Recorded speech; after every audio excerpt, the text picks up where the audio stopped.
Central Florida Spotlight. Governor Scott killed high-speed rail in Central Florida. He's still deciding the fate of SunRail. So we'll debate these projects and where we go from here. Hello, I'm Craig Patrick. Let's begin with the vision. We would build a commuter rail system through Metro Orlando, cut down on traffic, bring in more high-end jobs, then add a high-speed rail line to Tampa. Orlando and Tampa then linked together, making it one of the largest economic markets in the world. Or so we thought. Governor Scott refused $2.4 billion to build the high-speed line to Tampa because he thought it was a waste of taxpayer money. Also, please welcome Aaron Gorovitz. He is an Orlando attorney and rail supporter who has advised other rail advocates, many of them behind the scenes. Is there any scenario, is there any possibility, however slight, that high-speed rail could spring back to life, or is this dead as a doornail? It is unlikely that high-speed rail will spring back to life today or any time in the near future, but it is absolutely the right thing for Central Florida and the right thing for the state of Florida.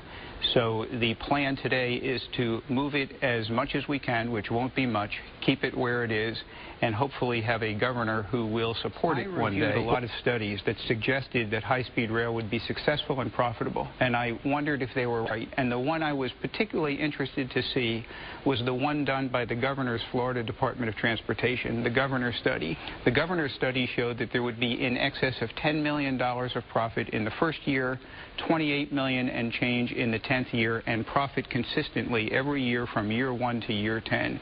That was the study that was done by the governor, done by the governor's Department of Transportation. The methodology was chosen by the governor's staff, and the direction was provided by the governor's staff.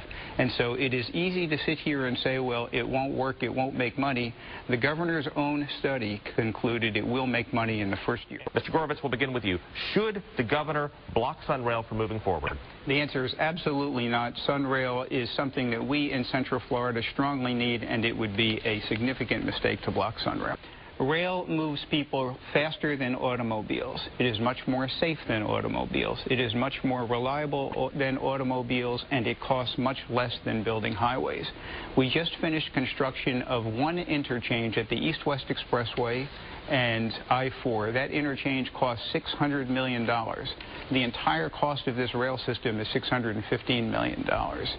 1 mile of I-4 in both directions costs $100 million. This is a $600 million system. It will move a lot of people safely, and we ought to do it. I would point out to you that one 3-car train holds 486 people. If you put those people in cars, they would back up for almost 1.25 miles on I-4.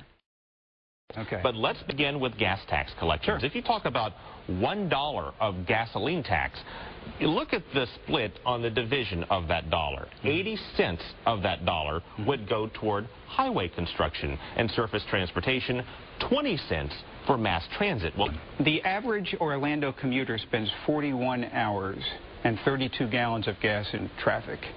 That is today's number, and that number continues to go up.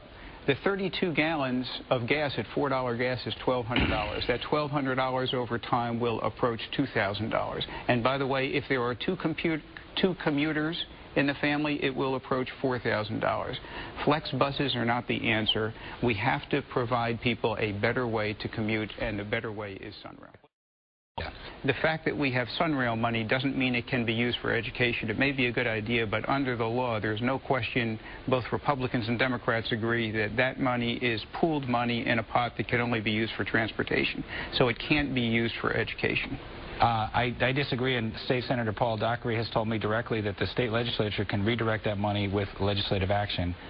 They're in charge of the money and where the money goes.